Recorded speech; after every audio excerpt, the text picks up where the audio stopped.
I imagine y'all will be thoroughly sick of listening to me by the end of today, but that's great because you won't have to listen to me at all for the rest of the week. So you have that to look forward to.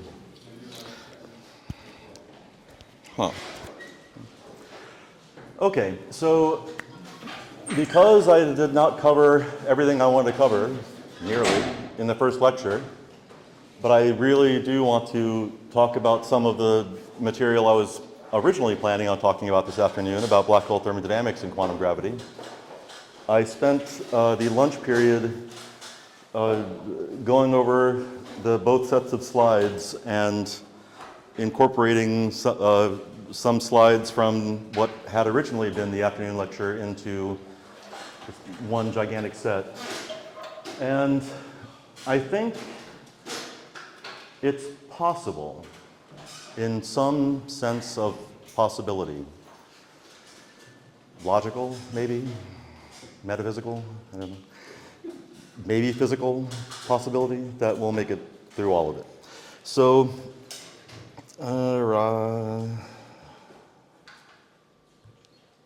let's get started. Okay, so we've talked quite a bit about epistemology, my views on one aspect of what constitutes the epistemology of physics and what it takes to have an adequate control over the machinery of the theory and how the theory relates to the world. Now let's apply what I have talked about to quantum gravity. So what is quantum gravity and why do we need it? Recall the why do we need it was condition 3 under epistemic control. So what is QG anyway? Well, I can actually tell you that. It's just this thing, you know. Now, while that is strictly speaking true, it's not very informative. So let's see if we can do better. So there are at least 4 different conceptions about what a theory of quantum gravity could be or should be. So the first one wants to construct a quantum theory of general relativity. Or else one may want to incorporate gravity into the standard model of particle physics. Or one may want to unify the standard model of particle. I misspelled particle in the same way twice in a row, probably a cut and paste error, of particle physics and general relativity. Or one may just want to construct a framework ab initio independent of GR in the standard model that does something or other important that one really likes. So there are several programs in quantum gravity have that character. Causal fermion systems, for instance, which is I actually quite like as a program, but it's in the number 4 conception. And I mean, there's a large, sprawling, ever-growing, endlessly variegated menagerie of programs of quantum gravity. There's, canonically quantized GR, theory of a spin-2 mass, quantum theory of a spin-2 massless field, Feynman path integral formulation, loop quantum gravity, string theory, several programs that try and derive gravity from thermodynamics, causal set theory, causal dynamical triangulation, asymptotic safety, group field theory, causal fermion systems, Euclidean quantum gravity, dilettante quantum gravity, many gauge gravity dualities, innumerable holographic programs, and on and on and on. Why do we need it? Well, what is it that one wants from a theory of quantum gravity that would incorporate, one hopes, the best or deepest or whatever adulatory adjective one likes, both quantum theory and general relativity? And on my view, a theory of quantum gravity should combine the two in a way that holds on to as much as possible of what is most characteristic of each as an account of the way that the relevant part of the physical world works. It should try to hold on to the deepest lessons that each has taught us about the nature of the world. And it would also be wonderful if the theory resolved what I see as the deepest conceptual problems of each. But that may be asking for too much, but a man's reach should exceed his grasp, or what's a heaven for? What's the Alexander Pope? It's hope springs eternal in the human breast. Man always is to be, but never is blessed. That's how we live. So what may one want to keep from GR? On my own view, which I'm happy to share, God, I cannot. This is what happens when you speak for several hours in a row. You lose control of your mouth. In many senses. I'm happy to say that, very pleased to say, some of my own views square nicely with Penrose's views, another one of my heroes. To my mind, what I think one may want to keep from GR is the geometric nature of gravity. It's the way in GR that whatever one wants to think of as gravity exactly is inextricable from the structure of space-time itself. Gravity's not a separate force or interaction, as electromagnetism is.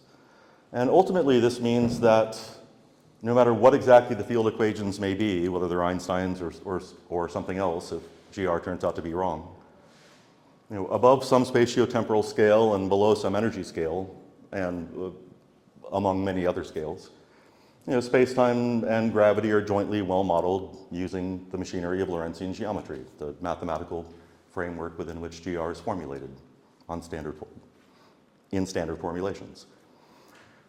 So I think probably among all the many different types of geometrical structures that a general relativistic space-time has, and it has many.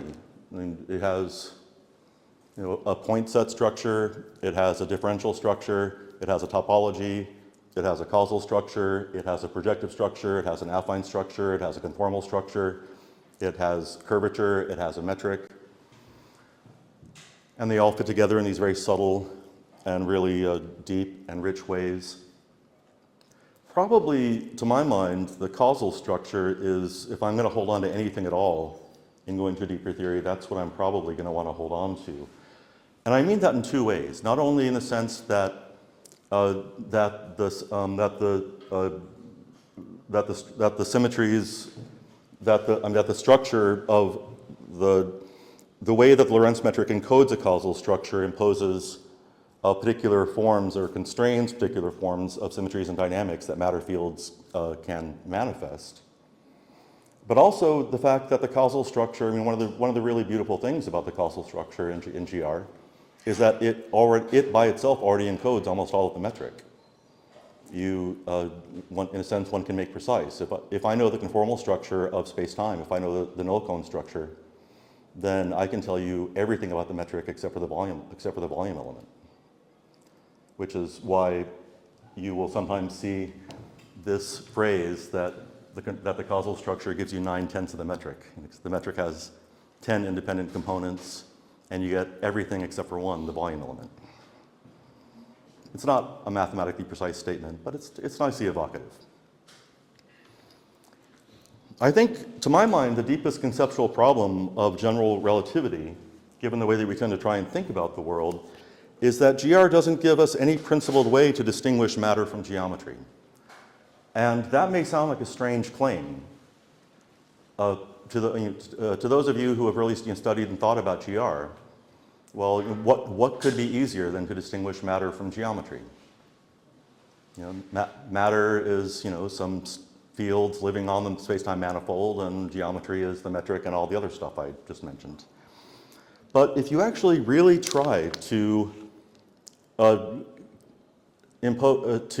characterize precise criteria that when applied will say this is matter, that's geometry, none of them work in the end.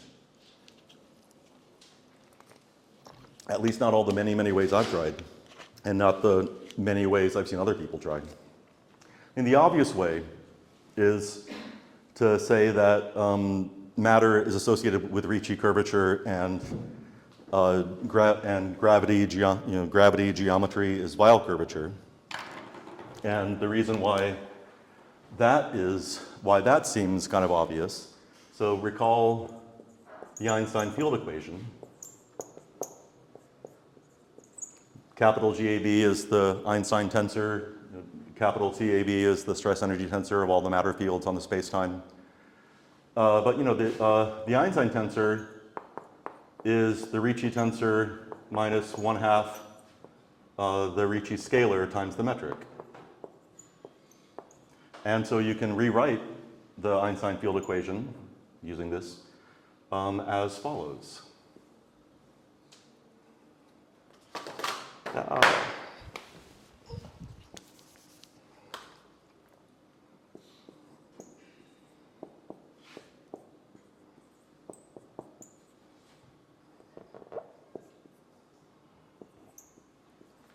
Where Ricci tensor equals stress energy tensor minus 1/2 trace of stress energy tensor, that's what capital T is, times the metric.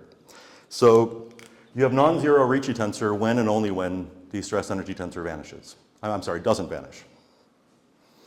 And so, you know, and Weyl curvature, there's a sense in which the Weyl tensor, point by point, is completely independent of the stress energy tensor.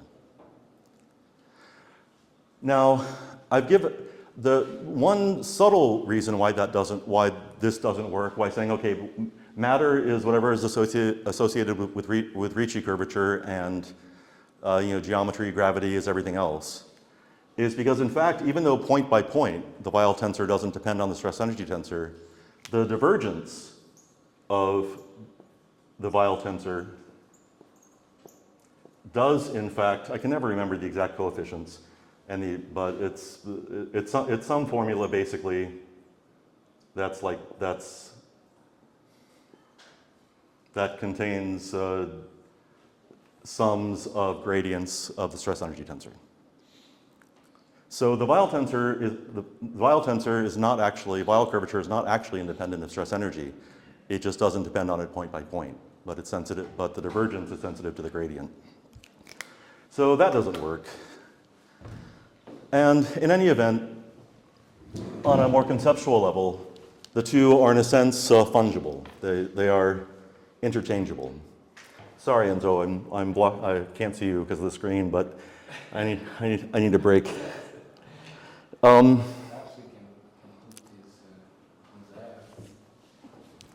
see. Well, I'm not going to mess with it. I'll just try and stand up. I'll power through. I'm just getting by on good looks right now, which means I'm not doing very well.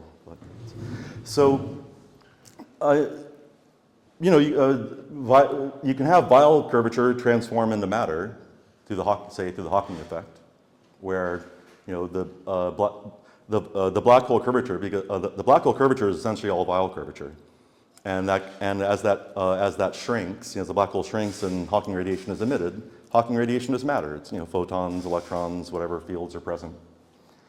But you can also have matter transform into Weyl curvature. You know, if in standard collapse models where you have a massive body collapsing to a singularity, well, the matter vanishes from space-time, and what you're left with is a honking big amount of Weyl curvature. So, you know, maybe this is telling us that at some deeper quantum gravity level, there is no sharp distinction between matter and geometry, gravity. I don't know, but I think it's a very deep and hard problem. Mm-hmm. I don't really know what I'm talking about, but join the club, man. When I hear people say that when we describe an empty universe, we have Minkowski space-time. It entirely depends on what you mean by empty. If you mean no matter fields on standard construals, then no, you have an infinite number, a non-denumerable number, in fact, such a large number that it can't even be, it's bigger than the cardinality of any set in any standard set theory like ZFC. It's a class. You have a very, very, very large number of so-called vacuum spacetimes. Spacetimes with no, you know, ordinary matter fields on them.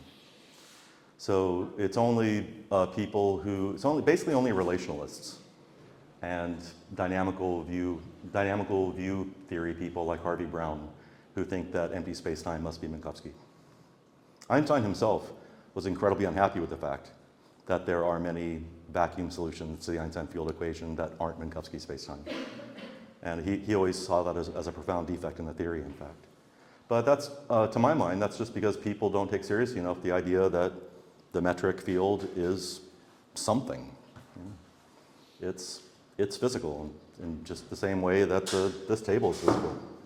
So talking about empty spacetime to me is actually an oxymoron, contradictio in adjectivo, because spacetime is never empty. There's always the differential structure, the topology, the affine structure, the causal structure, the conformal structure, the metric.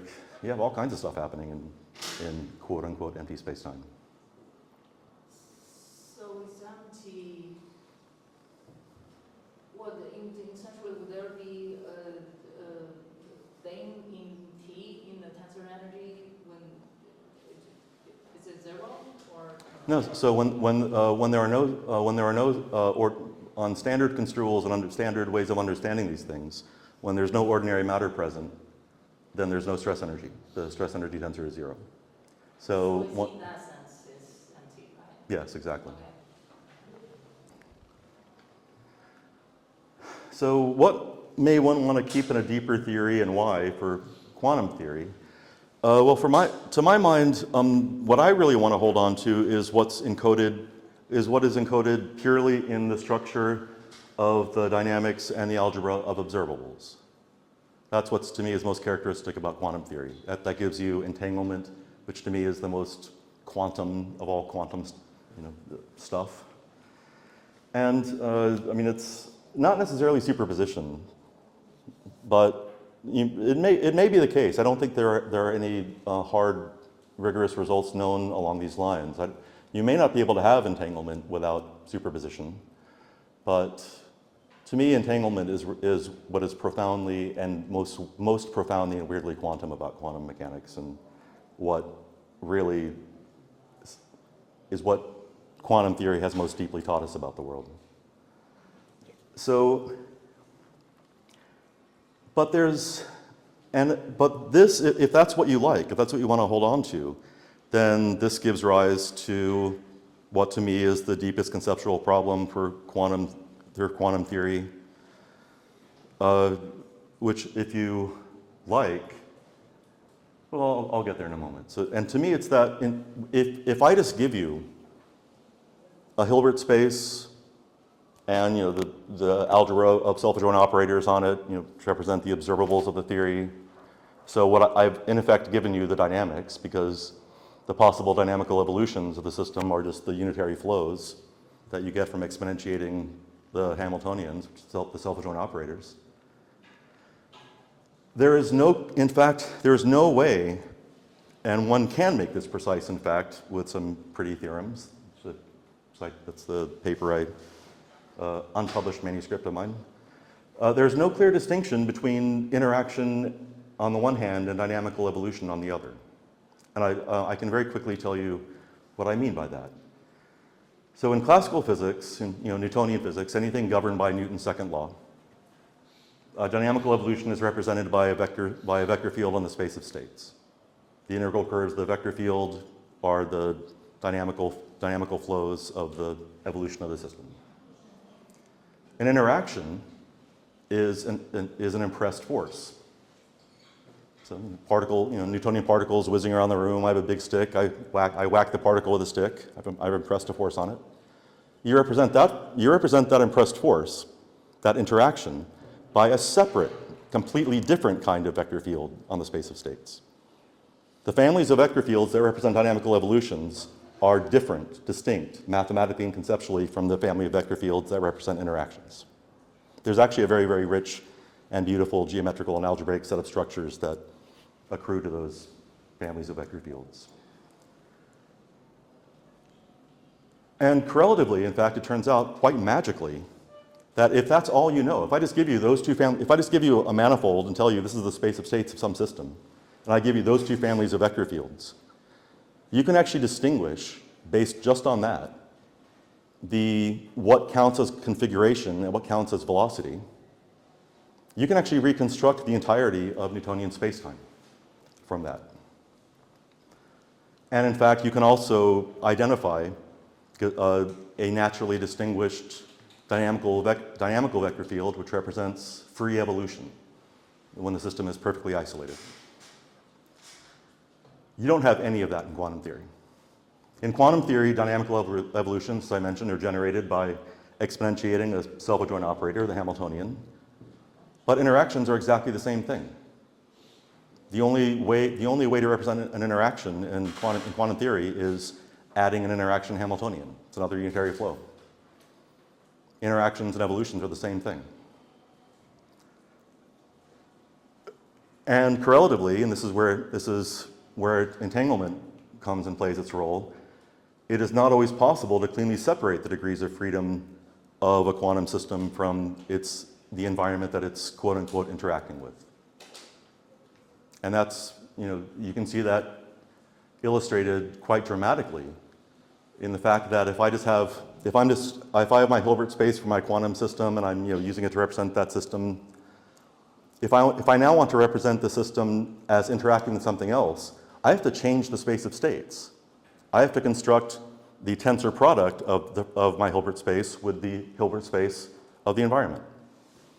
And the operators now become operators on the tensor product, and they get mixed. The degrees of freedom get mixed up. That's entanglement. Again, completely unlike classical physics. If I have my space of states for classical physics, represents its degrees of freedom, and I want to represent interaction with the environment, I don't change the space of states. I don't change the observables. I just pick out one of my interaction vector fields on the space of states and say, there's my interaction. And I can encode the environment's degrees of freedom, the interacting degrees of freedom, entirely in terms of the degrees of freedom of the system itself, because they're encoded in a vector field that lives on the space of states. So it must be represented by the system's degrees of freedom. And correlatively, there is no distinguished free evolution dynamical vector field for a quantum system. There's no natural sense of isolation. That's identifiable strictly from the internal structure of the dynamics, the way that you get everything for free if all you know is the internal structure of the dynamics in classical physics. And I think that, to me, this is the heart of the measurement problem. There's something very, very deep about the idea of interaction that we just don't understand. We are using the wrong concept of interaction. We're using the concept of interaction that's natural in classical physics, but is not natural in quantum theory. We're waiting for our Einstein notes. It's 1895, we have the Lorentz transformations. No one knows what they mean. And we're waiting for our Einstein to come along and say, you guys, you know what? It's time, it's simultaneity. You don't understand simultaneity. You're using totally the wrong concept of simultaneity. That's what I think we need to solve the measurement problem. So best of all would be for a theory of quantum gravity to solve both problems, the problem of matter versus geometry, gravity in GR, and to solve the problem of what one means by interaction versus evolution in quantum theory. And best of all would be if it would show how to solve both problems in a way that shows them to be related to each other. Because there is something to me very evocative and compelling in the idea that the lack of a clear distinction between interaction and evolution in quantum theory is intimately connected between the lack of a clear distinction between matter and geometry and gravity.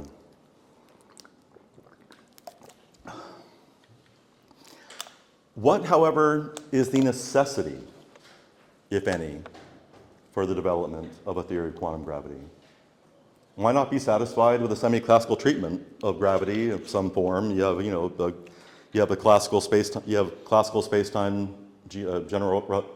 classical general relativity, god damn it. You have a classical general relativistic space-time manifold. You have some quantum fields, propagating on the manifold. That's exactly, one particular instantiation of that idea is what we call semi-classical gravity and the semi-classical Einstein field equation. That's what the acronyms are. Why isn't that good enough? Well, there's no empirically grounded reason why that's not good enough, there's no empirically grounded reason for why we need a theory of quantum gravity. At least not right now. There are experiments people have proposed that might in fact show we really do need to, in some sense or other, quantize the gravitational field, and that would be fucking wonderful if we were able to do those experiments and it worked out and showed it to us. But that's not where we are right now. All the arguments in favor of it are wholly theoretical, pragmatic, aesthetic, metaphysical, or otherwise aspirational. There are a bunch of Gedanken experiments that people have come up with that show that there's some inconsistency if you don't quantize gravity. They're all crappy. They don't work. There's the world is quantum, gravity must be too argument. There's the GR breaks down to singularities argument. There's the string theory is pretty argument. There's the metal of physics demands a unified theory of everything because by God, if physics does anything, it unifies argument. There's the divergences in quantum field theory show that there are missing degrees of freedom and that the only place they can come from is from a quantum gravitational field argument. There's the black hole thermodynamics argument, which I have some hopes of getting to, that, well, if the entropy of a black hole is proportional to its area, well, entropy is always a statistical quantity. It always arises from taking certain kinds of averages or other statistical, statistically computed quantities from an underlying micro description, underlying micro degrees of freedom. So if we really want to attribute a black hole, if we really want to attribute entropy to a black hole, if black holes really are thermodynamical objects, then there must be some associated micro degrees of freedom there, living on the horizon, so to speak, that give rise to that entropy.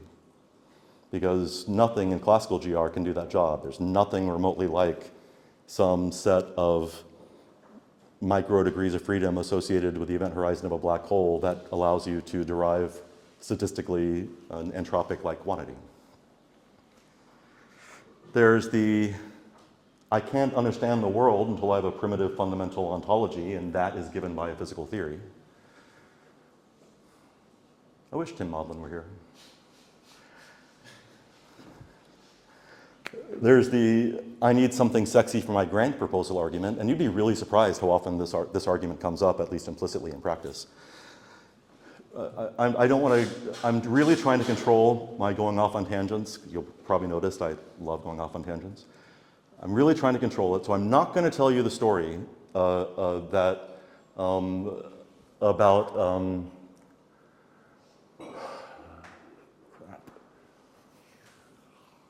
a certain famous physicist who told me about his experience on grant reviewing committees, reviewing grants for string theory.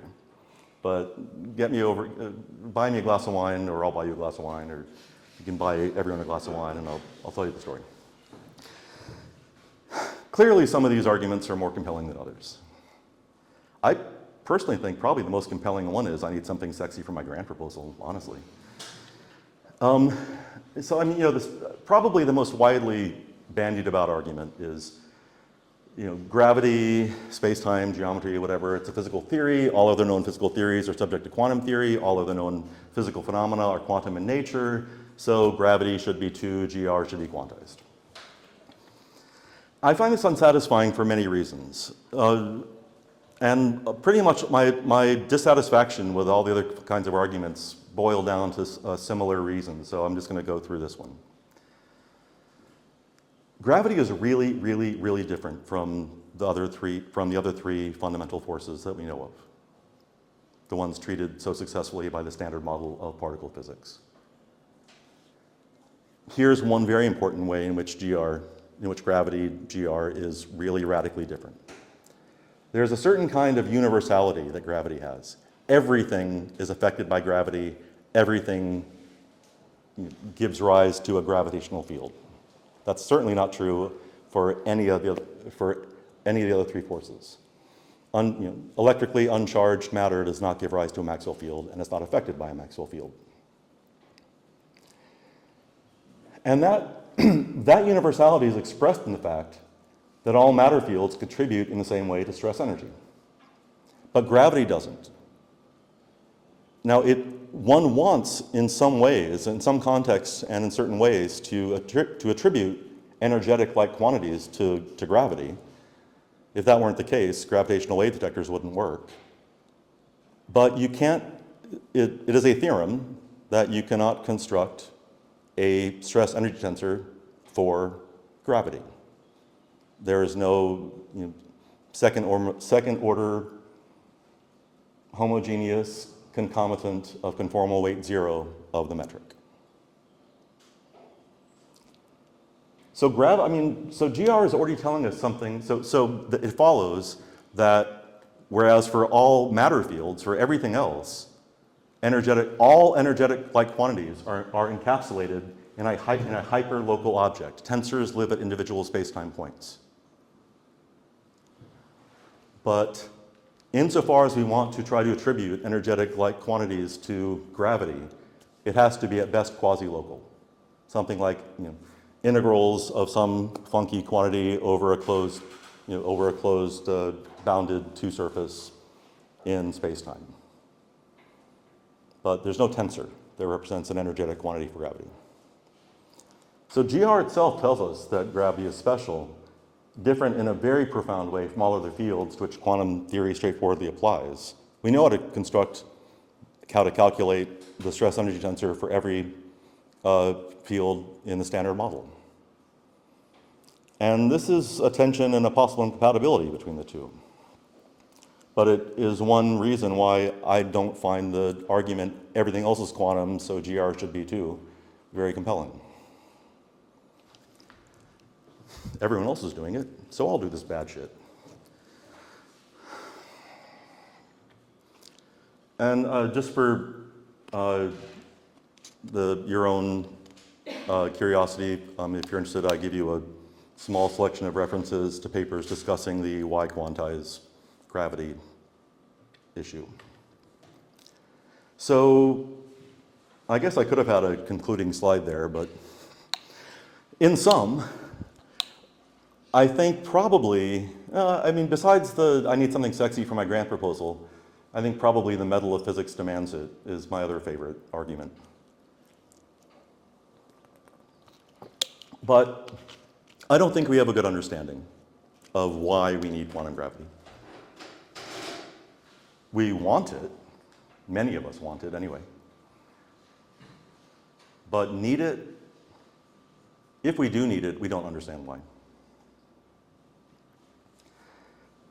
So that shows, I think, or I intend it to show, that in at least one important aspect, we don't have very good epistemic control over quantum gravity. Let's look at two other important aspects.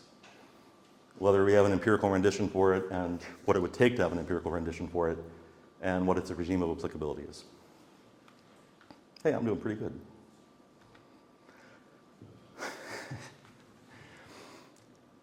If a lunatic scribbles a jumble of mathematical symbols, it does not follow that the writing means anything merely because to the inexpert eye it is indistinguishable from higher mathematics.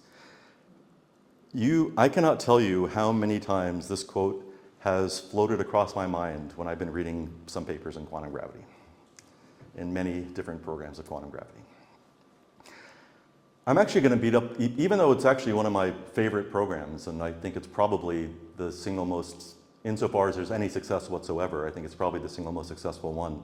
I'm going to actually probably, because I am feeling ornery, cranky, cantankerous, and crotchety, I'm going to beat up on that. I'm choosing that one to beat up on, and that one is in fact loops. Loop quantum gravity. So let's focus, as I say, on these two features of epistemic control. So loop quantum gravity in one slide. Eugenia, close your eyes and block up your ears. So the structure of space and time at the quantum level is composed of infinitesimally small but finite loops that are linked in a complexly woven network called spin networks. Each node in the network represents a chunk of space. So here's a spin network. Here's the chunk of space associated with each node in the spin network. And I'm leaving out one or two things, but I think this gives you the essence of loop quantum gravity. The reason I'm focusing on this is because one of the most heralded, lauded results of loop quantum gravity comes directly from this picture. And I should preface what I'm about to say by remarking that Carlo Rovelli is a very good friend of mine. I've known Carlo for 28 years. He was, in fact, the first physicist so I did my PhD at the University of Chicago. And he was the first physicist outside of Chicago that I became really good friends with. And that was back before he was famous and a bigwig. And I have an enormous amount of affection, respect, admiration, love for Carlo. But Carlo gets carried away sometimes. And in particular, he really loves to talk about how loop quantum gravity has direct empirical content in a way that, say, string theory doesn't. And that comes from that, it's grounded in that picture. So this is from his really wonderful Living Reviews in Relativity article. The central physical result obtained from loop quantum gravity is the evidence for a physical quantum discreteness of space at the Planck scale. That's the spin network. It's a discrete object. This is manifested in the fact that certain operators corresponding to the measurement of geometrical quantities, in particular area and volume, have discrete spectra. So loop quantum gravity gives us, the claim is, quantum operator, there's a Hilbert space. It's the collection of all possible spin networks that kind of almost magically is endowed with the structure of a Hilbert space, and you get the algebra of observables, the algebra of self-adjoint operators on it. And it turns out that two of those operators have a natural interpretation as area and volume of spatial regions. The volume of the spatial region and the area of the boundary. And that does, prima facie, sound really extraordinary. That really does seem like we have a tremendously good start at an empirical rendition.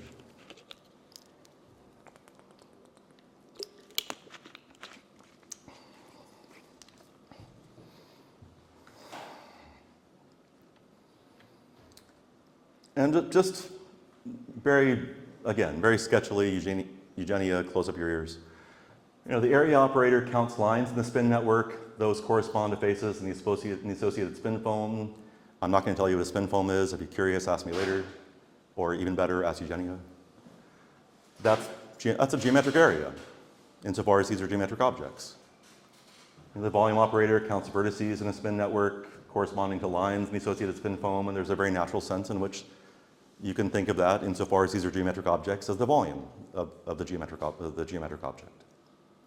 It really does seem like Carlo's right about this. But I actually don't think that I'm not convinced. Because spin networks and spin foams and the networks and nodes and the faces and the lines and the vertices and the edges, and these are nothing like space, like ordinary space. And I mean, Carlo talks quite blithely of the values of the spectra of these operators corresponding to the measurement, my emphasis, from the passage I just quoted to you a moment ago, the measurement of geometrical quantities.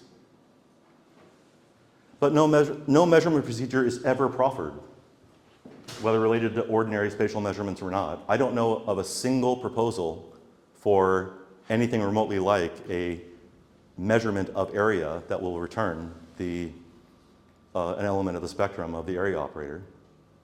The only thing that's ever given, which is incredibly important and amazing that they can do it, don't get me wrong, I mean, I don't want to downplay the achievement. It's an extraordinary, mind-blowing achievement. but we need to recognize it for what it is. It's a way, what they give you are ways of calculating the spectrum of the area operator for any given quantum state, or any given spin network. They don't give you ways to measure it. They don't give you ways to relate anything like a measurement of it to anything like a measurement that we would fruitfully conceive of as the measurement of a spatial area. And if you think about it, it kind of makes sense, because we're talking about physics. These objects are, in some sense of small, incredibly small. And I say in some sense of small because, small seems to presuppose something, ordinary conceptions of small presuppose something like a spatial background, a metric structure, to give you, a value of an area or a length, and that you can compare to something you think of as big. But we're talking about objects that are living at the Planck scale, 10 to the minus 42 centimeters. There is nothing remotely like a way of characterizing a measurement that we know of for an object that is on the scale of 10 to the minus 42 centimeters. So I strongly feel, Pace, Carlo, that we do not still have a satisfactory empirical rendition for loop quantum gravity. And I prefaced this discussion by saying that I actually think loop quantum gravity is probably the strongest, most well-developed program of quantum gravity that I personally know of, have any real knowledge of. And it is the closest to having something like an empirical rendition because there's a lot more to loop quantum gravity than the area and the volume operators. We actually have really non-trivial and very substantive ways of taking semi-classical limits, especially in cosmological settings, and getting what look like real predictions for cosmological structure from something very close to the theory. So to my mind, loop quantum gravity is pretty much the strongest game in town with regard to empirical rendition, but I don't think we have anything remotely like a satisfactory empirical rendition of it yet. So I'm now going to, so what I'm about to say for the regime of applicability and the breakdown scales is not peculiar to loop quantum gravity, but applies to pretty much to kind of quantum gravity in general. Pardon me. I don't know why, but I'm wearing my belt while my pants keep on falling down. It's just one trouble after another in life, isn't it? So the idea that the Planck scale sets a boundary to at least the regime of applicability of ordinary quantum theory and ordinary classical space-time geometry, and so really is a demarcator for where quantum gravity effects will become so pronounced that they can't be ignored. So it, in some sense, does characterize part of what one, if this were right, it would characterize part of what one wants to think of as the regime of applicability of the theory. This idea is completely ubiquitous across programs of quantum gravity and just thinking about quantum gravity quite generally, not even tied to any particular program. So just very quickly, to tell you what the Planck scale is. So there are four basic fundamental constants of nature. Newton's gravitational constant, the speed of light, Planck's constant, and the Boltzmann constant.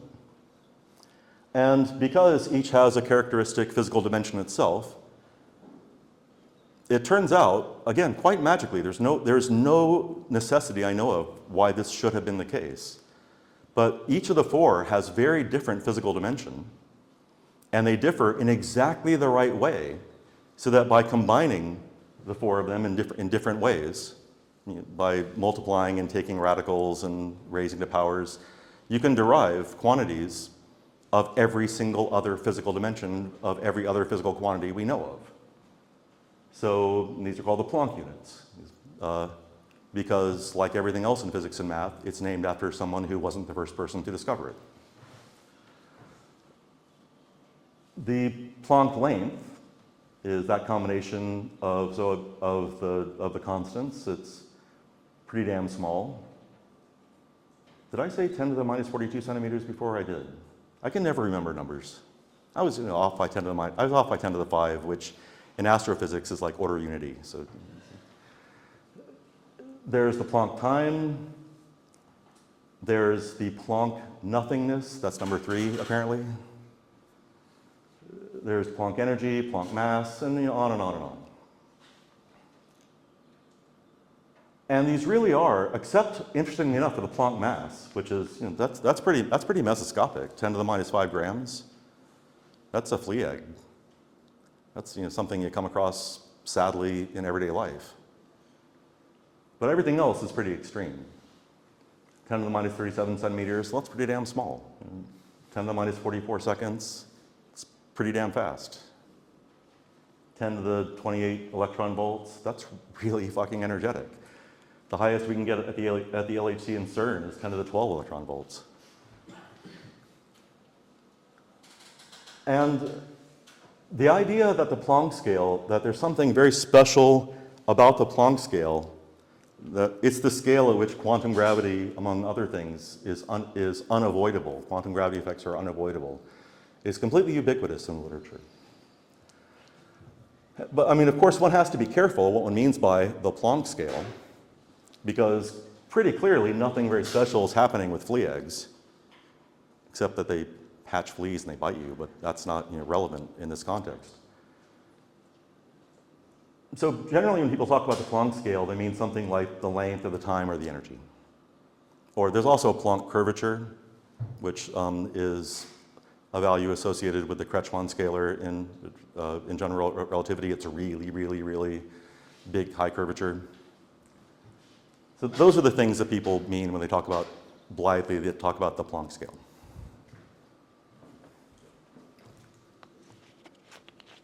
But why do we believe that something special happens here? All we've done is take some fundamental constants of nature and multiply them by each other and raise them to powers. Why should that tell us anything special about the world? Well,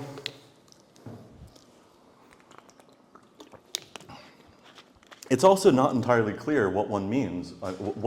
It's very often not clear what is meant when the Planck scale is pointed to and described as the place where something special happens, the place where quantum gravity takes over.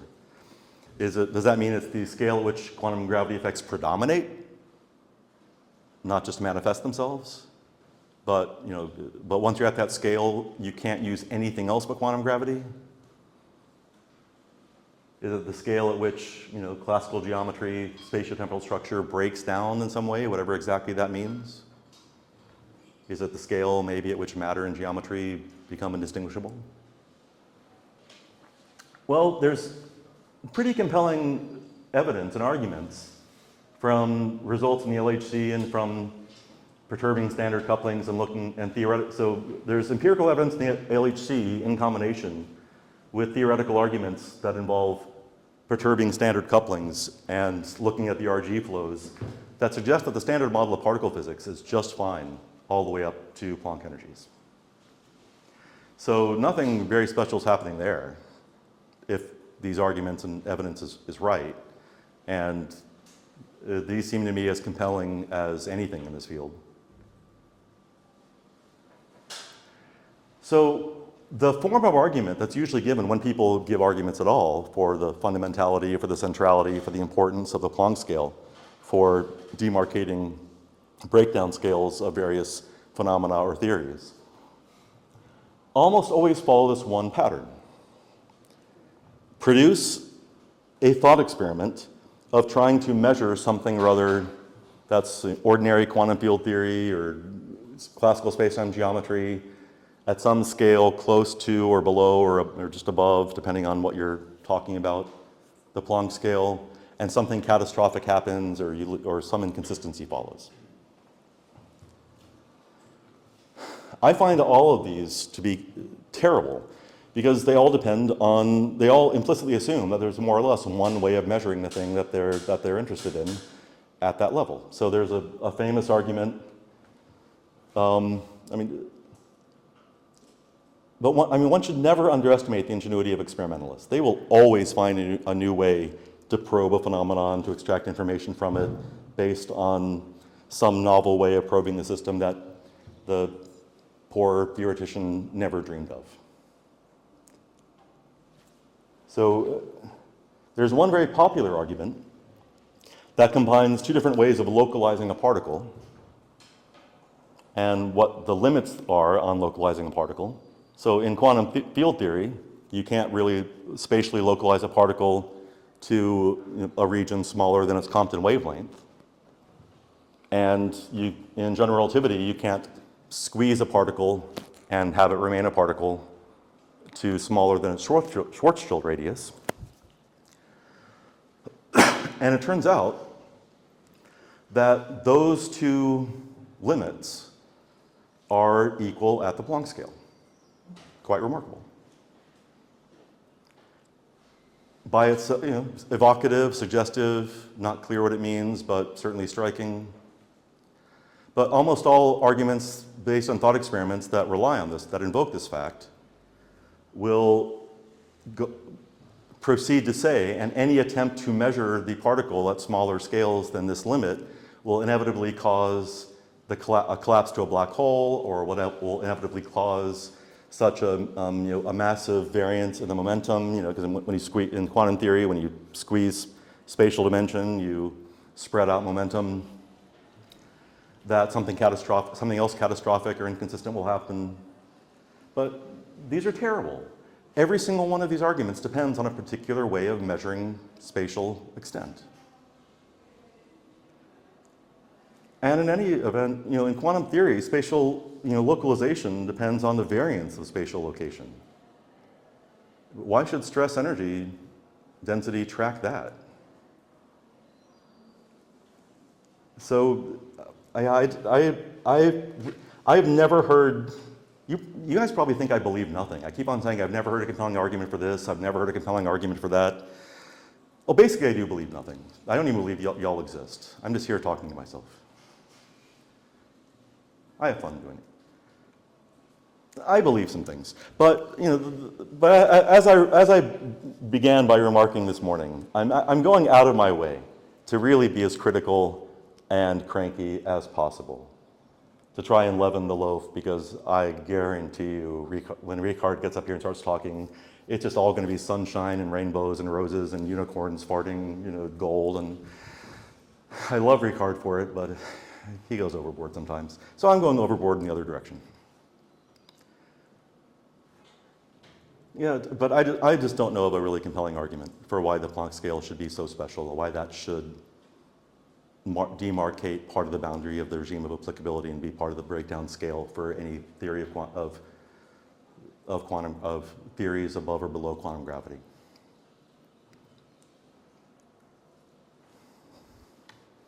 So I strongly feel that we do not yet have a remotely satisfactory understanding of the breakdown scales and the regime of applicability of any program of quantum gravity.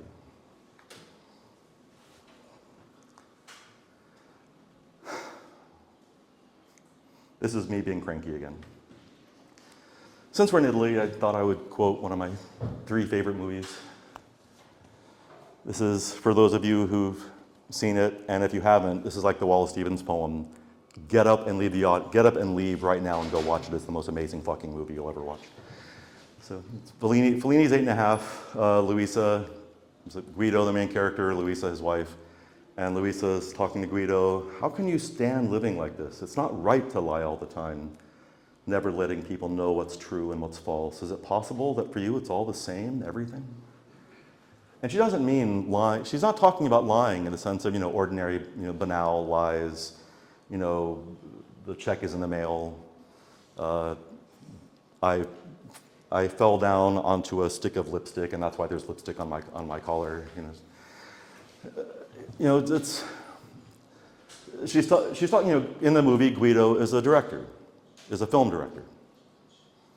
And the lies she's talking about are partly in his personal life, but she feels, I think, given what else is happening in the movie, justifiably, that the lies Guido tells in his private life are directly connected to his imaginative, the fantastical imagination he uses in constructing his movies, and that there's no difference between his art and his life. And that's actually gets at one of the reasons why I chose the word rendition for empirical rendition, because to me, constructing an empirical rendition is very much like The word rendition has a technical sense in English musicology. It's a way of interpreting a musical piece as a rendition of the piece. Constructing empirical rendition to me is very much like, you have the theory is your musical score, and you want to try and make sense of it in some beautiful way that illuminates something. It's a very artistic endeavor.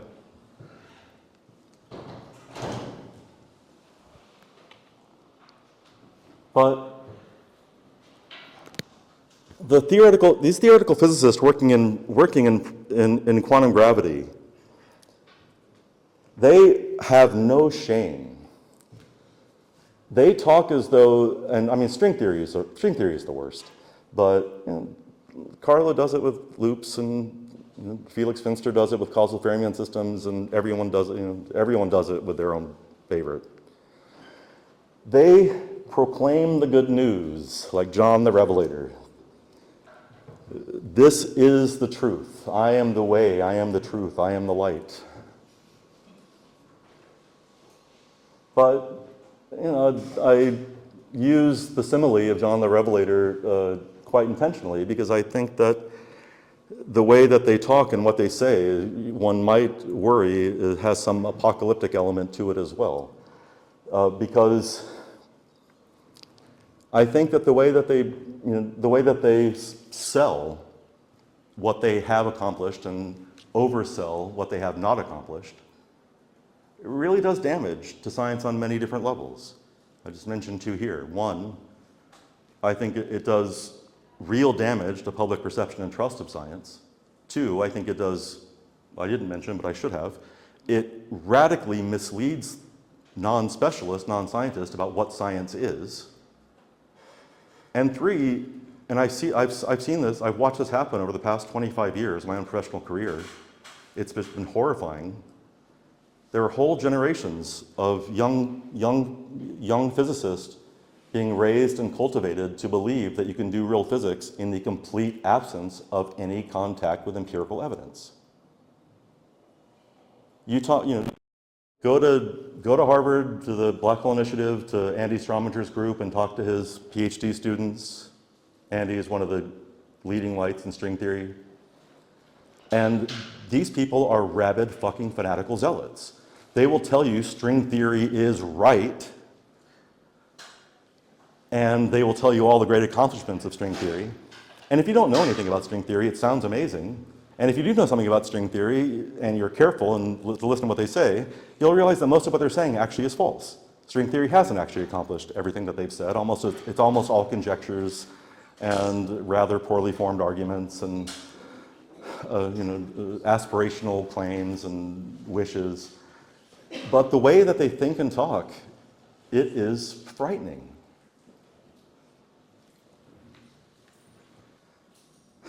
Okay, I'm actually doing pretty well. There's a lot to cover, black hole thermodynamics, but might get there. But before we start talking about black hole thermodynamics and its possible relationship to quantum gravity, questions, comments, bad jokes? Anyone have a bad joke? You have a bad joke? Maybe later a joke. Okay. Yeah. Very interesting and too many questions. I'll stick to one of them now. You mentioned before you had this excursion on interactions and dynamic evolution. You mentioned there maybe is no interaction relation between entanglement and superposition, or maybe there is. Could you elaborate a little bit more? Yeah.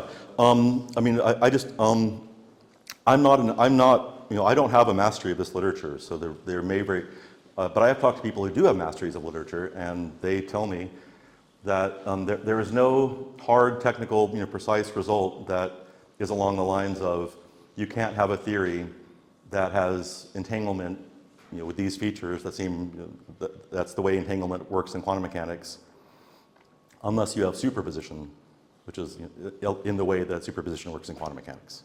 So that would be a really beautiful result. If you have entanglement, you have superposition. But I don't know. But as far as I know, there's no such result.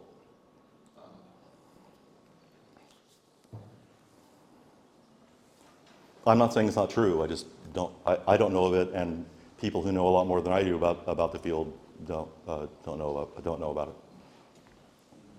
Mm-hmm. And you talk about the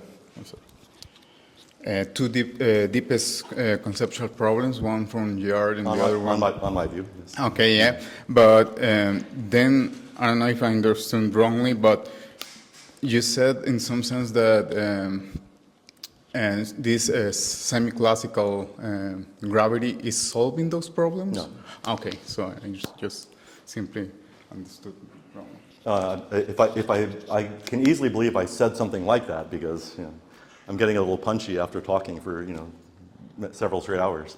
But if I said something like that, it was a mistake.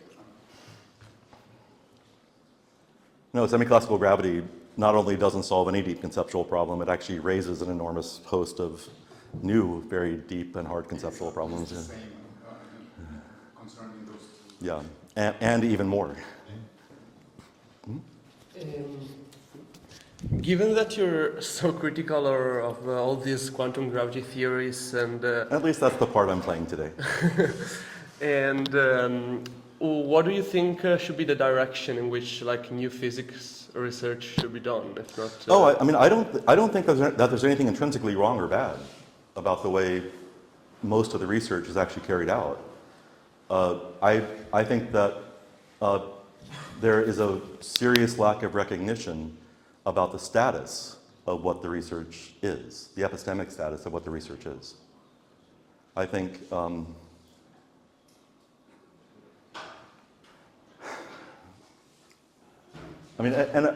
don't want to claim at all that that all physicists are assholes and none of them recognize these problems. And Carlo again, really, he's one of the most thoughtful and really deep thinkers in theoretical physics today, and he knows everything I'm saying. He knows very well.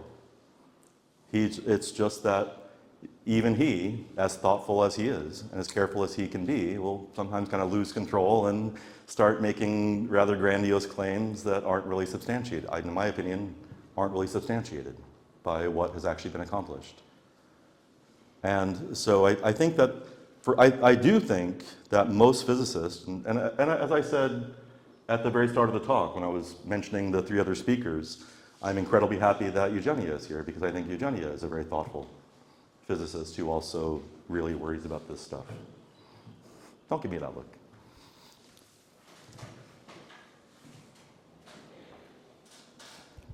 But, what was I going to say?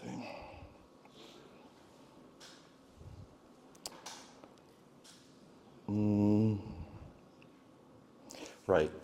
It's a combination of things. I think that the large majority of physicists working in this area aren't very thoughtful about these things. And for most physicists working in most fields, most of the time don't worry about foundational issues, and that's fine. That's actually good. They shouldn't. It's not their job. They would never make progress. If the person working in the condensed matter lab down the hall was always sitting around worrying about the measurement problem, they'd never make any progress in just studying the viscosity of the fluid. So it's good that most of the time most physicists don't worry about foundational problems. They shouldn't. But in this area where we have no empirical data, we have no constraint by empirical data, I think that most physicists should worry about these things.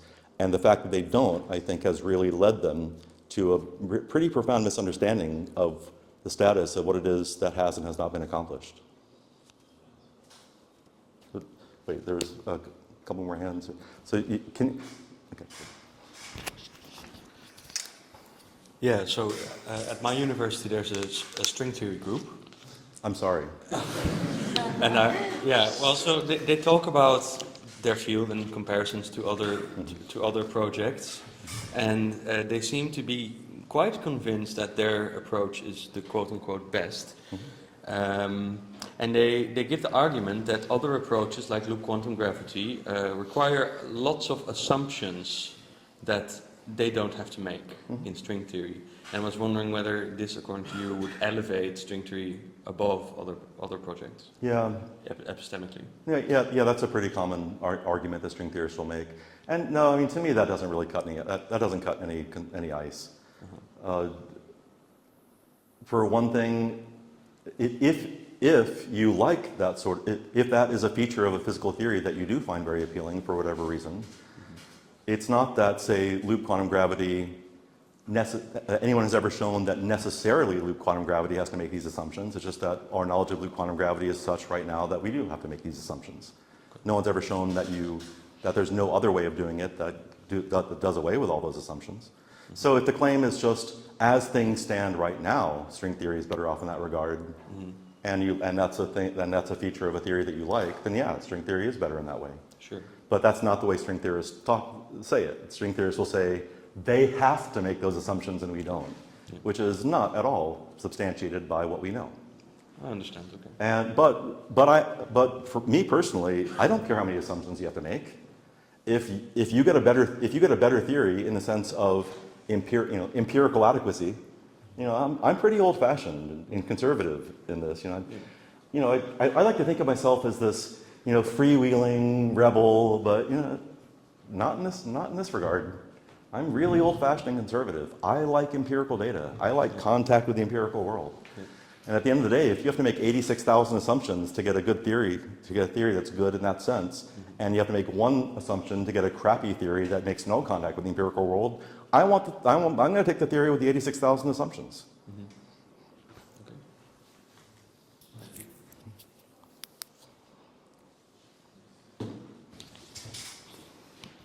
Yeah, it's a follow-up to this question. Wasn't that raised doubts about how predictive the theory will be if you increase a lot the degrees of freedom in terms of how many assumptions you have?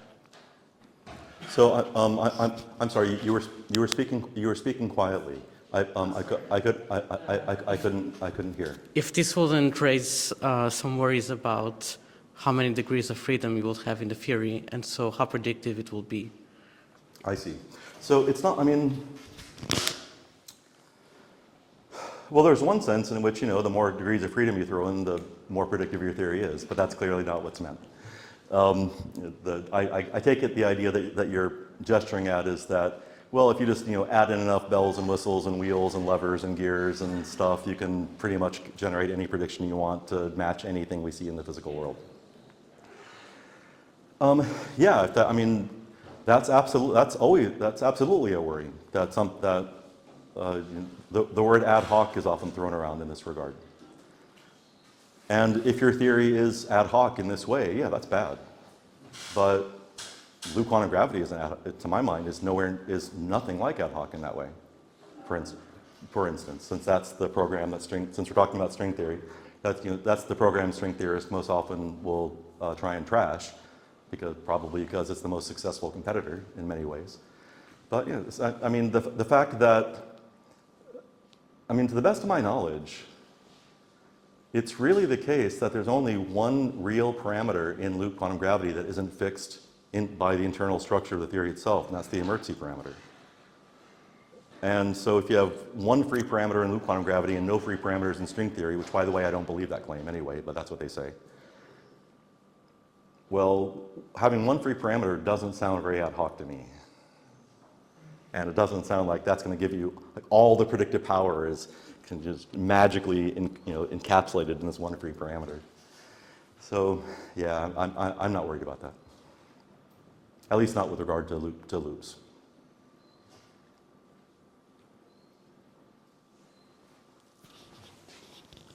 Yeah, now I remember a really bad joke about Timbuktu, but we can talk about it over beer. Yeah? Okay, good. No, my question refers to the unwokeness of this discussion we are having right now about string theory or your critics. I myself am in science or with science for a couple of years now, not that long. But as long as I can remember, there's this sort of tension between the more or less authoritative string theorists and a lot of critics presented in a similar way like yours today, or skeptics. And it seems like this is going on for decades now. And how long it's your opinion, would you think it continues in this manner, and what is needed for a change in some ways? Well, sadly, I'm not a prognosticator. I can't tell you how long it's going to go on. I think it needs to change drastically and immediately. I don't know of any way to bring about that change. But no, I mean, I might be a year or two older than you, just and but as long as I've been around, it's been the same thing. I mean, actually, the way I met Carlo 28 years ago was by calling bullshit on Ed Witten in a public forum, and Carlo came up to me afterwards and introduced himself and said, "Thank you. I've been wanting to do that for years, but I can't because he has political power over me, or he has political power in the field." And I was doing a philosophy physics PhD. He had no power over me. I didn't give a shit. So I felt perfectly free to say, "No, you made these 8 claims and every single one of them is false. So I don't know what the fuck you're talking about." But yeah, it's been happening. I mean, I remember the first talk I ever saw in string theory was 29 years ago by Lenny Susskind. And Lenny began the talk by saying, I will not accept any questions about string theory's contact with the empirical world. I am not paraphrasing, I am not exaggerating. He said literally verbatim that. And I almost fell out of my fucking chair. I was like, you call yourself a physicist? This is physics? So, yeah. So what happens then? Are there more people going into philosophy of physics, philosophy of biology maybe? As I heard recently that's a trend recently. Could be, I don't know. Yeah, of course.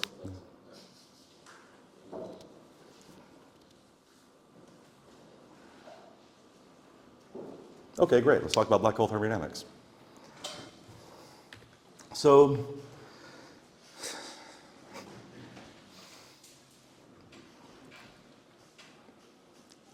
since if I want to leave half an hour for discussion, and I only have 20 minutes left now, 20 minutes left until we reach the half-hour mark.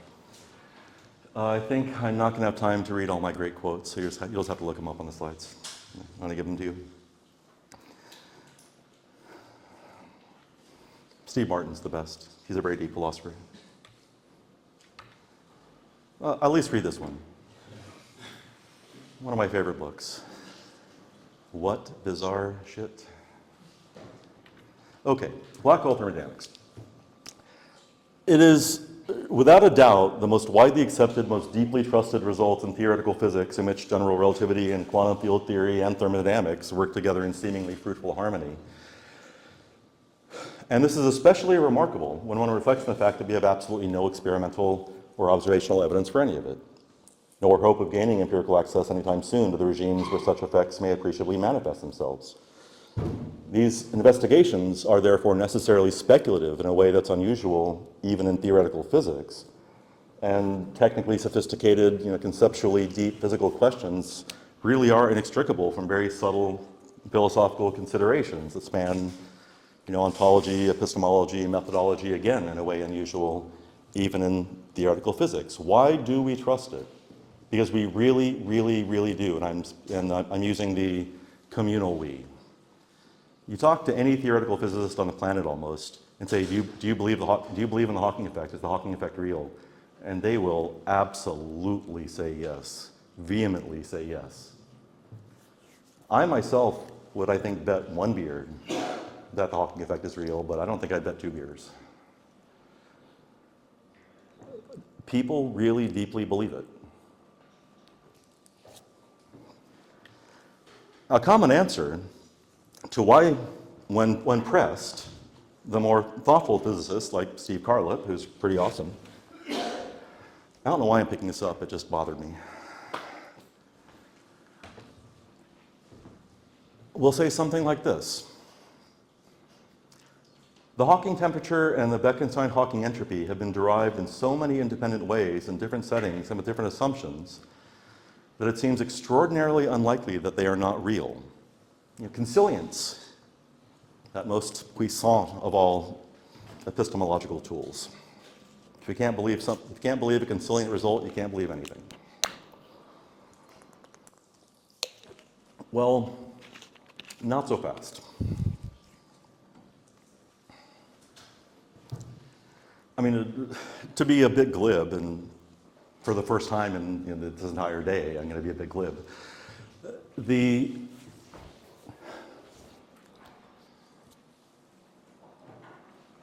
When Steve says that they've been derived in so many independent ways in different settings and different assumptions, well, sadly, all of those ways, assumptions, and settings have no empirical evidence, have no contact with empirical data. So a whole bunch of imaginary things agree, therefore it must be right. I mean, the fact that a whole bunch of purely theoretical arguments agree does in fact seem, on its face, to give very compelling evidence that it's on the right track. And I myself actually, if you get me on a day when I'm not trying to be as contrary as possible, I'll probably agree, I will partly agree with that.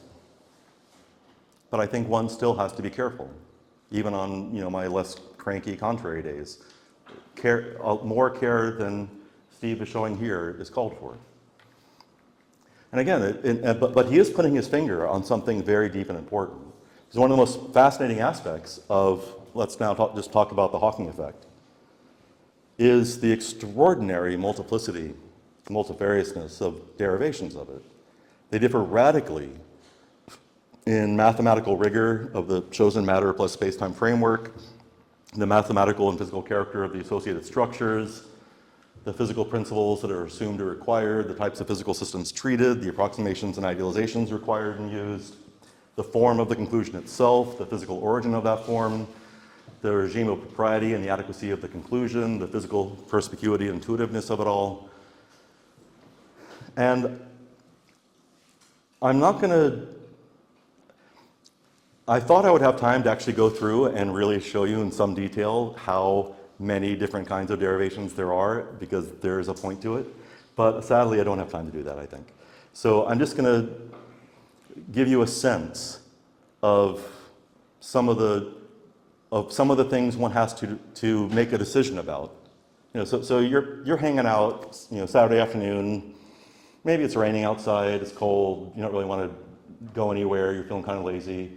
And you say to yourself, I'm going to derive the Hawking effect today. That's what I'll do with myself.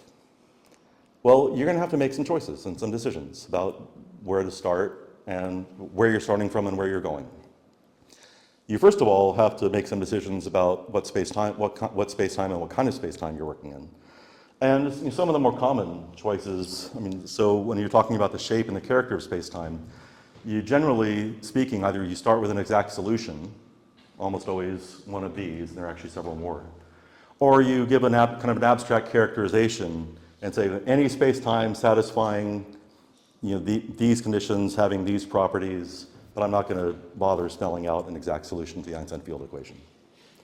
So, so there are many, many different types of solutions and choices of structure and related entities and quantities like symmetries, and that you have to decide where you're going to work. You then have to decide what kind of space-time you're going to work in. You then have to decide whether you're going to focus and study a local region of the space-time or going to study the space-time globally. You then have to decide whether you're going to work in a near horizon region, near the event horizon, or asymptotically far away from the event horizon. No one ever works in the middle. Hawking radiation doesn't really work very well in the middle. There are actually many, many, many other, I have like 3 or 4 slides like this that go through all the various space-time choices you have to make, but I'm just showing you this for exemplification, to give you an idea of what's involved. I'll do the same for the matter choices, for quantum field theory choices. You have to choose your formulation, S-matrix, algebraic, canonical, base Lagrangian, holographic, low energy, quantum gravity. The flavor of QFT, is it a scalar field, a vector field, is it bosonic or fermionic, so on.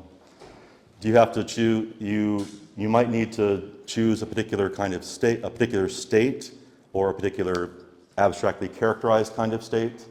If so, you might need to choose an eigenbasis for the state, if you're choosing a particular one or an abstractly characterized kind of eigenbasis. You will almost always, not almost always, you always need to impose boundary conditions of various kinds on the state and on the observables under consideration. And again, you can go on like this for a while about what you have to decide on to get just get your derivation off the ground. You also have to decide on what it is you actually want to derive, because even though we endow the phrase Hawking effect with the honorific of the definite article, the Hawking effect, there are actually many, when you actually look at what's proved in all the different derivations, many of them are really quite different from each other.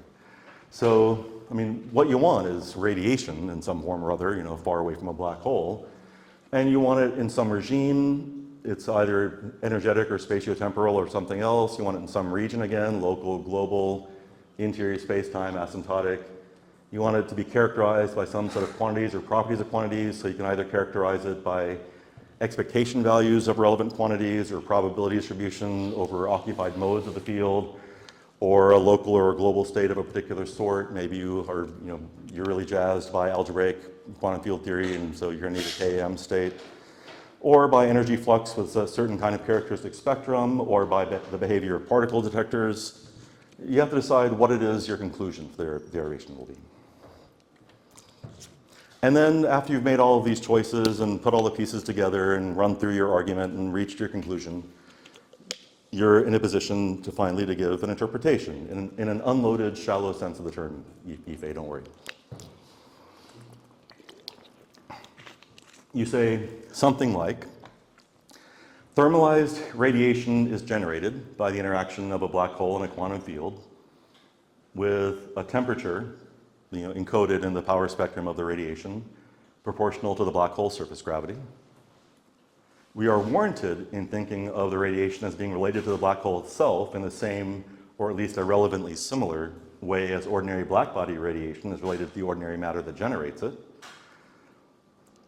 Thus, when quantum effects are taken into account, black holes can and should be attributed a physical temperature, and from there, a physical entropy. And so black holes are truly thermodynamical systems. And the most popular forms of derivation are these. I spent some long, tedious hours trawling through, although I did troll some people, but trawling through the literature, and these are the ones that came up most often. So there really are a lot of different derivations of the Hawking effect. And they really do, Steve is right, they really do differ quite dramatically. Now, but this in fact leaves us with two serious problems. That I think Steve is too quick to say that the fact, in ordinary circumstances, Steve's right. When you have so many different ways of deriving an effect, of identifying and, in the best of cases, measuring, but some way characterizing and calculating an effect, that is incredibly good evidence that you're on the right track. But in this case, I don't think we should be so quick to conclude that. One, consilience in the standard sense, in the sense that philosophers and scientists both love to bandy about and love to employ when available, the sense of consilience that was involved in, for instance, probably the greatest example is Paran's measurement of Avogadro's number in 5 completely independent ways that pretty much nailed the idea that molecules are real, or at least something discrete at the molecular scale is real. All those cases of what we call consilience are based on probing the same phenomenon or the same property or aspect of a phenomenon in, speaking loosely, causally independent ways, and gathering empirical evidence based on probing the system, the phenomenon, the quantity, in these causally, physically independent ways. That's not what's happening here. We have a bunch of purely theoretical frameworks, no contact with the real world, no empirical data. We're running a whole bunch of theoretical arguments, many of which are actually inconsistent with each other. I didn't bother spelling that out, but they really are inconsistent. Some of them really are inconsistent with each other. I mean logically inconsistent. I don't just mean kind of conceptually inconsistent. And theoretically, they all arrive at the same result. This is not consilience. But to my mind, okay, fine, it's not consilience, who cares? It still seems really compelling and suggestive. But that leads to the second problem, and this one is, to me, is the really, really serious one. Because many of the derivations suggest radically different physical interpretations. The physical content of the picture that the derivations give you, again, they themselves, the conclusions, the picture that the derivation relies on, are mutually inconsistent. I defy you to give a consistent picture of the Hawking effect that supports both a tunneling derivation and an S-matrix derivation. The S-matrix derivation supports a notion of consistent spatiotemporal evolution for the Hawking modes. The tunneling picture doesn't.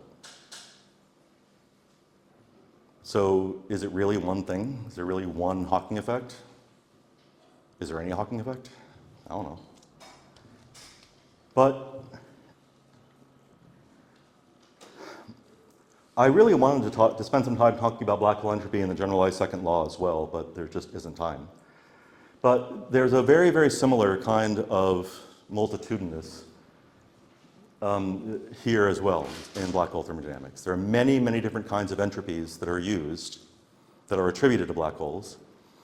There are many formulations of the generalized second law that rely on, again, different space-time and quantum field theory frameworks, that rely on different pictures of the dynamics that are manifestly going to work only in certain regimes that are incompatible with each other.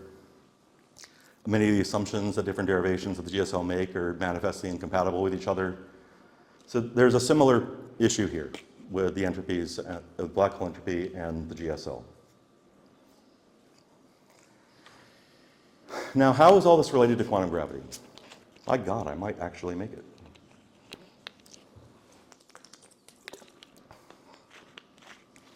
Why do I have, for instance, this right arrow in the title?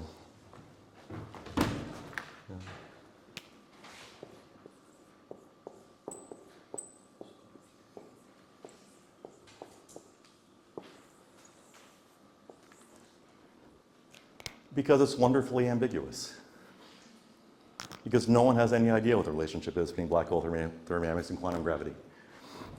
A few popular possibilities are, that black hole thermodynamics is a guide to quantum gravity, it's a bridge to quantum gravity, it's a gateway to quantum gravity, it leads to quantum gravity, it indicates the presence of quantum gravity, it provides evidence for quantum gravity, it requires quantum gravity, it's necessary for quantum gravity.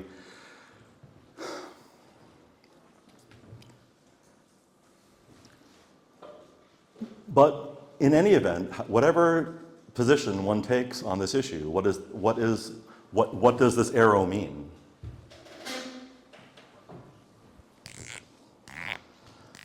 Everyone, more or less everyone agrees that whatever exactly the relationship is, because we really deeply trust black hole thermodynamics, we believe in the Hawking effect, and we want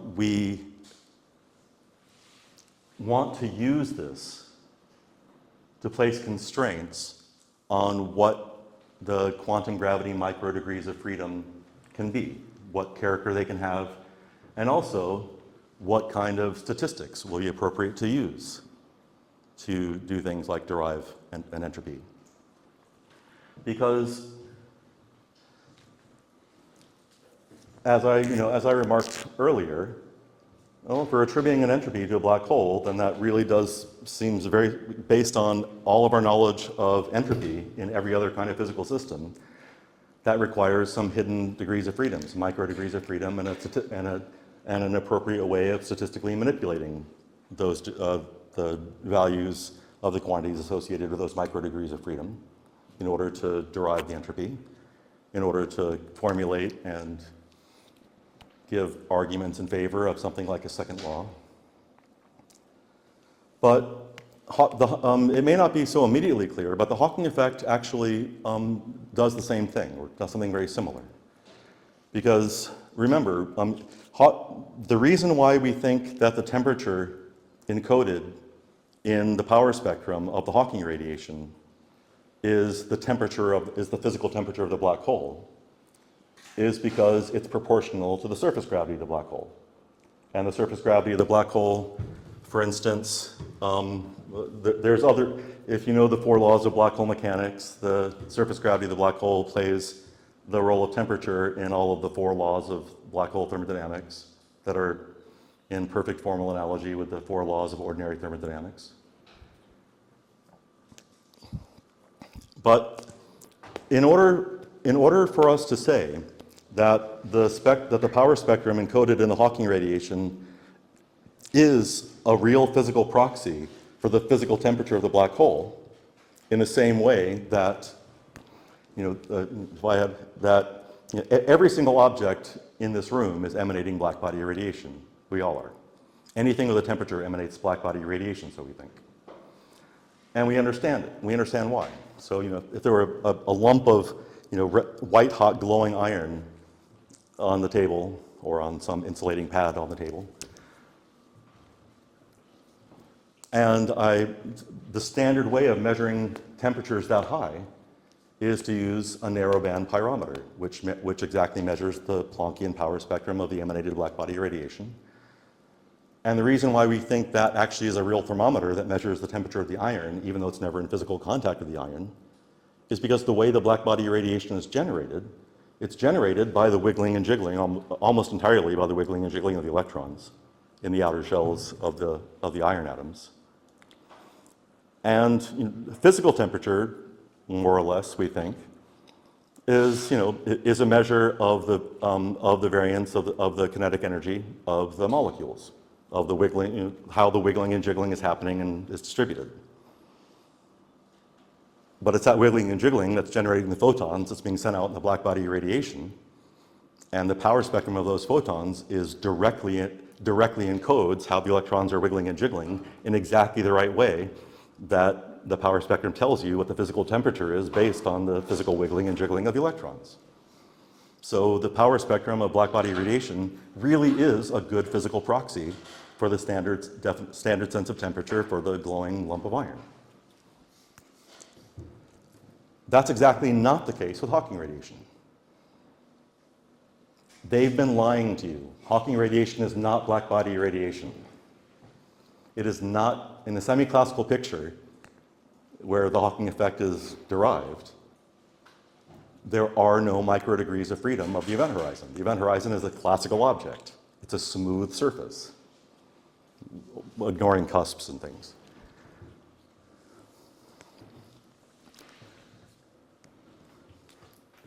There are no microdegrees of freedom whose wiggling and jiggling generate the Hawking radiation. Why then do we think that the power spectrum of the Hawking radiation encodes a physical temperature of the black hole?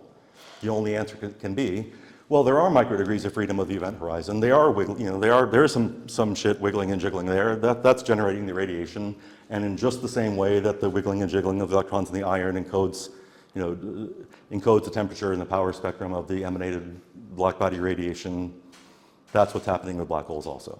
And so that, one hopes, will place constraints on the character of what those microdegrees of freedom for the black hole will be.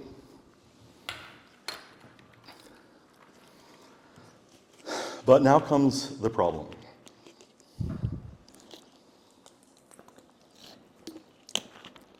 There's a lot of talk about the classical limit of quantum gravity, how classical space-time geometry has to emerge from quantum gravity, at higher at lower energy scales, at higher spatiotemporal scales. But it's rarely, but the analysis is rarely carried out, well, I mean, we can't carry it out for the most case, but it's rarely even acknowledged that the kind of emergence that's going to happen, or whatever exactly the relationship is between the classical geometry, in the classical regime and the underlying quantum gravity physics, is such that presumably, I remarked earlier that a general relativistic space-time manifold has many different kinds of geometrical structure. And in many ways, they're independent of each other. In many ways, they're deeply intertwined and subtly interrelated with each other. Both the Hawking effect and black hole entropy in the GSL depend in different ways on the affine and conformal structure, in particular of space-time, and in a very subtle interplay between the two. But the conformal structure and the affine structure of space-time are in many ways independent of each other. They're not entirely independent of each other. There are intimate relationships between the two. But the way that each comes into play in deriving the Hawking effect and in formulating and proving the GSL, they play largely independent roles. So whatever micro degrees of freedom give rise to the affine structure and the conformal structure, whatever it is that the conformal structure and the affine structure respectively are emerging from, have to be the right micro degrees of freedom. They have to be such that how those micro degrees of freedom relate at the micro level that relation at the micro level is the right relation to give rise to the relations needed for the affine and the conformal structure at the classical level that allows one to derive the Hawking effect and allows one to formulate and offer proofs of the GSL.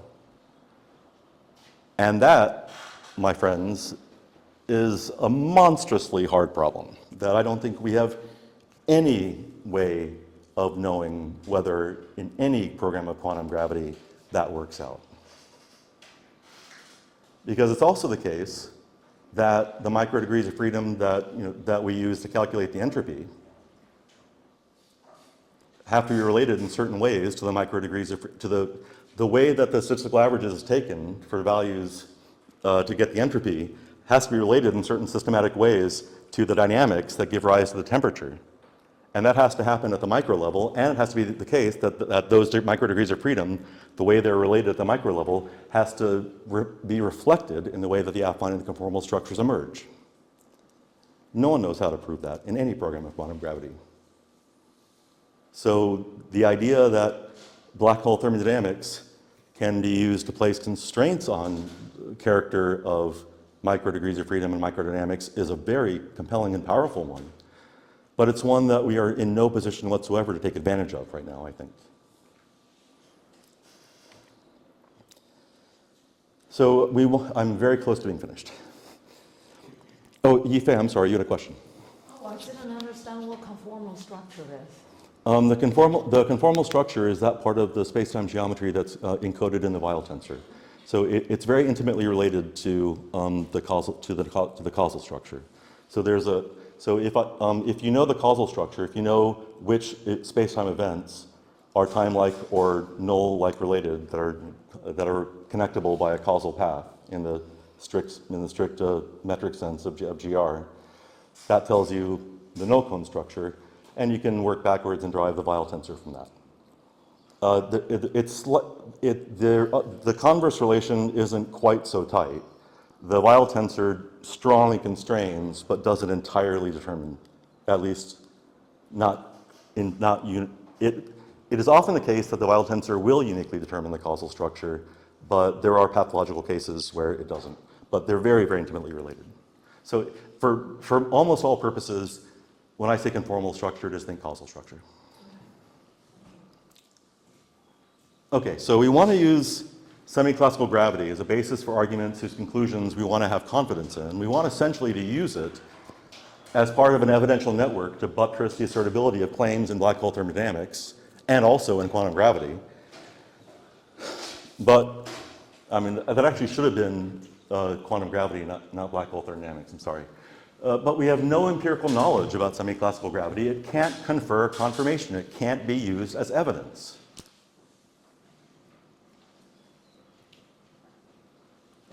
At least not in our current epistemic state. I think we really need to be careful about trying to use semi-classical gravity and black hole thermodynamics to draw fundamental lessons about what a theory of quantum gravity should look like.